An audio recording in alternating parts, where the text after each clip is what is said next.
अस्सलाम वालेकुम भैयन। भैयन ये है अपना तीसरा नंबर वाला टोकरा। ये पिंडी भटिया हमारे भाई, ये आप चेक करें, ये हमारा सरिया है। ठीक है जी, एक सेकेंड, ये ब्लर हो रहा है। ये अभी आप चेक करें, ये चौरा सरिया है। ठीक है जी, ये आप देख लें।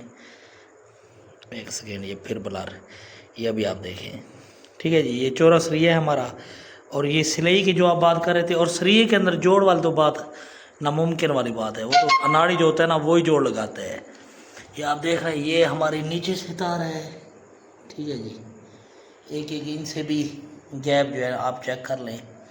ठीक है जी, ये आप चेक करें, ये मुकम्मल, ये भी आप देखते जाएं। ये देखें, ये इसका गैप है टोटली, और ये 8 सरिये हैं।